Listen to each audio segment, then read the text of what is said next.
Hey there everybody, welcome back. We are starting the next set of notes on electrostatics. We've talked about forces and fields, and now we're going to connect it all together with energy and this idea of potential energy, and then kind of a new idea which is called potential. So you can imagine that if you have charged particles that are near each other, then they're going to have stored energy because of that. You can imagine if I have a positive charge and a negative charge, they're going to want to attract, and if I let them fall together, they might release some of the energy they have and turn that into kinetic energy by speeding up. And exactly the opposite, if I have two positive charges, if I force them together, it's almost like compressing a spring. I'd have a bunch of stored energy in there, and then if I let them go, then they would go flying apart. So we can see that energy is definitely going to relate to charges, and we're going to do that by connecting with potential energy. So I just want to remind you that if we have potential energy, really we have the potential energy to do work. The potential to do work. Now, what we're going to talk about today is going to continue on with something called non-uniform fields. We've been talking about non-uniform fields this whole time, and in another video coming up, we'll talk about uniform fields, and we just want to keep in mind that they are separate. They're going to behave a little bit differently. And when we say a non-uniform field, what we mean is if you have a single point charge, like a proton, it's just sitting there, there's going to be this field going off in all directions, and it's going to get weaker the further away you get, and it's going to sort of travel in all directions. And so it's not uniform in terms of the direction, and it's not uniform in terms of the strength. So it has different strengths and directions depending on your position. Okay, so whether you're on this side or that side of the proton, the field's going to go in different directions. So that's kind of like this picture we've seen a bunch of times. We've drawn this a bunch. We've got a proton with this field kind of coming out in all directions like this. And yeah, so in this case, for a non-uniform field, the potential energy is going to be equal to K Q1 Q2 divided by R. Now, I could go through the derivation of this like we did for gravity. I'm not going to, just to save a bit of time. And also, you'd probably not be too surprised that this formula looks a lot like the formula for gravity. What you will perhaps be a little bit surprised by is the fact that right out front here, there seems to be no negative sign. And that might be a little bit surprising because we spent a bunch of time when we talked about gravity about how important it was to have that negative sign there and blah, blah, blah. And now all of a sudden we're just going to drop it. And we're going to see why that is in just a minute. That will hopefully become clear. What I do want you to keep in mind, though, is that just like with the gravity equation for potential energy, the question is, where will the potential energy be zero? Where will we have our reference point where the potential energy of those charges drops off to zero? And we can see from this formula that this whole thing goes towards zero when R goes towards infinity. So potential energy approaches zero as R approaches infinity. When R gets really, really big, then the potential energy is basically zero, and that's fine. And it doesn't have to be infinity, it can just be a really long way away. That's far enough, okay? So let's do a quick example here. It says how much work must be done to bring a 4 microcoulomb charged object within 1 meter of a 6 microcoulomb charged object from a long way away, however far that is. So let's draw a little picture here. I've got a 6 microcoulomb object, and then I've got a 4 microcoulomb object, and it's really, really far, whatever that is. And then I'm going to bring it so that it's within a meter. So these are now just 1 meter away. And so we could say, all right, so the work, we know that work is just a change in energy. And in this case, what's changing is the potential energy. You could think of this two charge system as like a big spring, right? And the closer you want to compress it together, the more and more energy is going to be stored by that spring. And if we were to release it, it would go flying apart. So the change in potential, the work, I should say, is just the change in potential energy, how much it's increasing by. And I know that a change in anything is going to be final minus initial.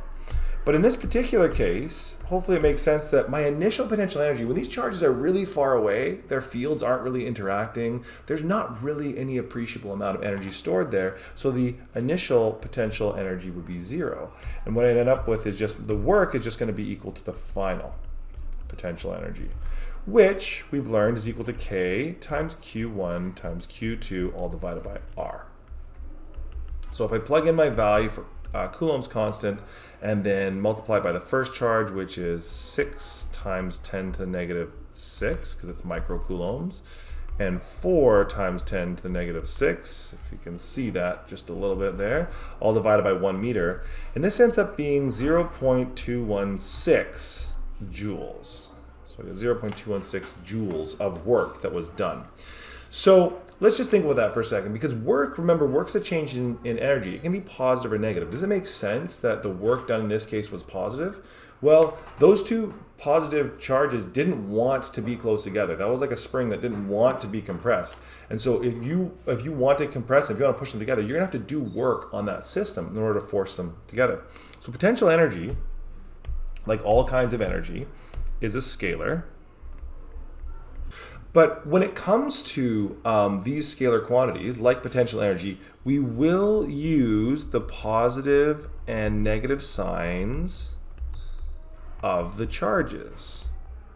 So in this case, we can see that if I had, when I brought these two positive charges together, I did positive work, and that makes sense because they didn't want to be put together. I would have to add energy to the system to force them together.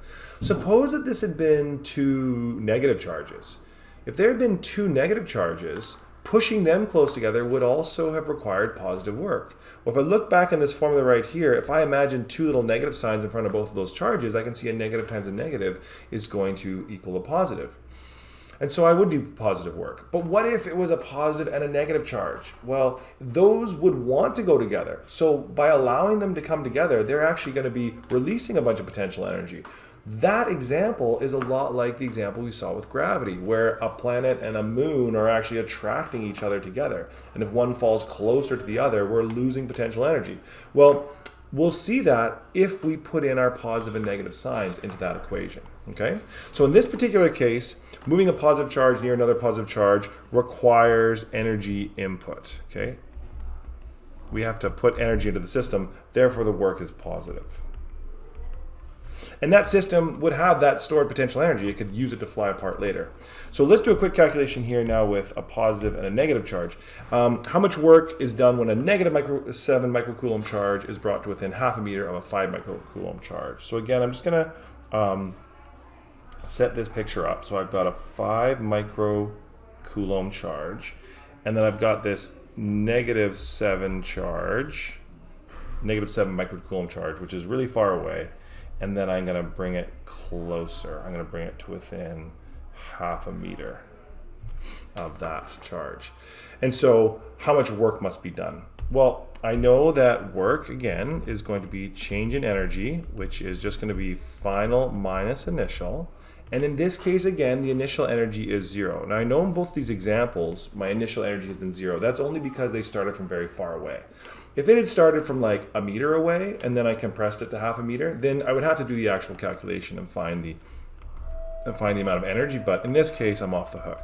So the final energy will equal K times Q1 times Q2 all divided by R. And that is going to be 9 times 10 to the 9. Let's see if I can fit this. I don't know if I can. 5 times 10 to the negative 6. And I'm going to multiply it by negative 7 times 10 to the negative 6. Oh, just barely. And I'm going to divide that whole thing by 0.5. So when I crank this all through my calculator, the answer comes out as negative 0.63 joules. And let's think about what that means. Well, I see why I got a negative. I got a negative because one of the charges was negative and the other one was positive. But hopefully that makes sense, because this is like our planet example all over again with a satellite.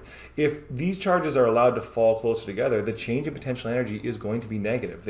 As they fall closer together, they're losing potential energy. So in this case, bringing negative charges near a positive charge releases potential energy.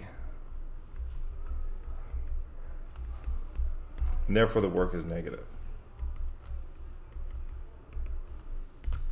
So that's it for potential energy, and I think that's going to strike you as really similar to gravity, except for the case that there are different charges. Once you get used to that, that won't be that bad.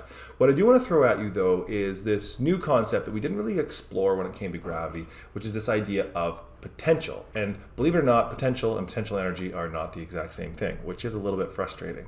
So potential, we talk about potential and we use that symbol V. Basically, potential is defined as the amount of energy per unit charge in a certain region of space. So we say that potential V is equal to the potential energy divided by unit charge. And so we can see here that basically what this is saying is that if you have an area with an electric field, some space that has like an electric field in it, then that space, if you come along and put a charge in that field, then that charge will have a certain amount of energy. And it'll have a certain amount of energy that depends on how strong that field is in that region. And so that's kind of how we think about potential. Now, of course, we know, and we just learned, that potential energy is K Q1 Q2 over R. So if I substitute this in here and do a little bit of algebra, we can see that potential is going to equal K times Q divided by R. And so let's get our Q's straight, because this is one place where we can get a little bit messed up. This is the charge that creates the field. This is the charge that is creating the area of potential, as we call it. And this is the charge in the field. You can think of it as a test charge, if you like. So potential is also a scalar, just like energy is. But just like energy, we can have positive and negative. So positive charges create positive potential or areas of high potential, and negative charges create negative potential.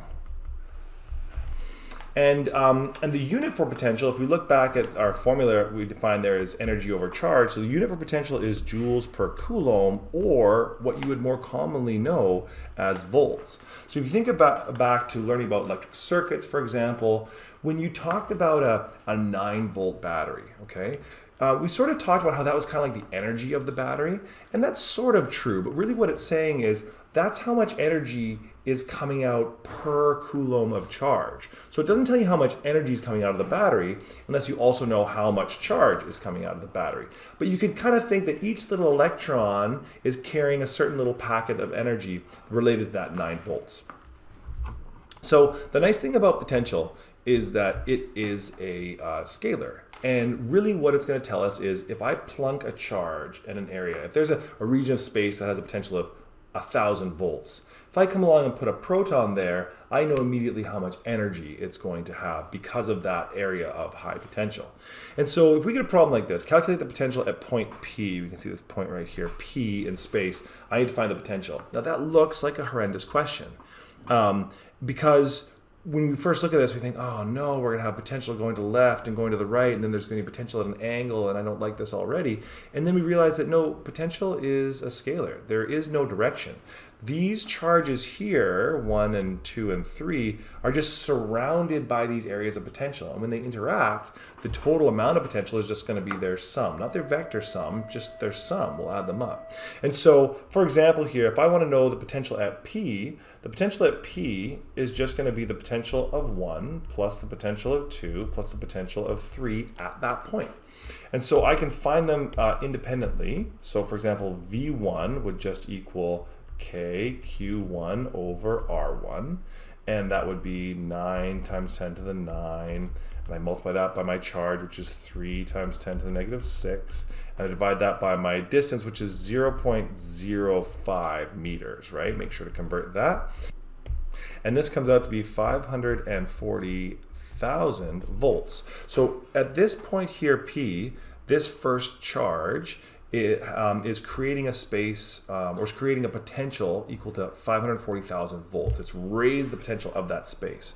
We can do the same calculation with each of these other individual charges. So like V2 is going to be KQ2 over R2. So 9 times 10 to the 9, and multiply that by 4 times 10 to the negative 6, and then divide that by 0.07, and this ends up being 514,000 volts. So this other positive charge, number 2, is going to also kind of contribute to the potential of this area. It's going to raise the potential of that point P because it's a positive charge.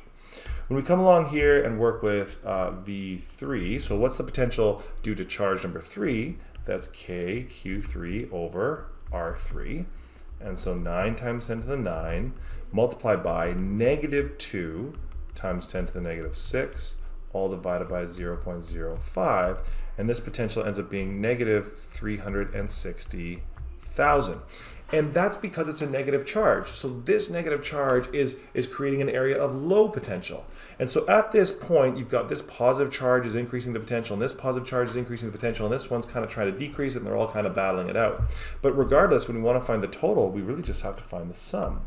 And so the total, as I said, at that point P, is just going to be these things added up. 540,000 plus 514,000.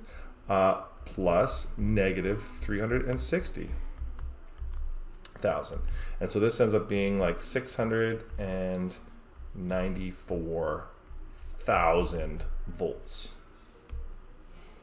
All right.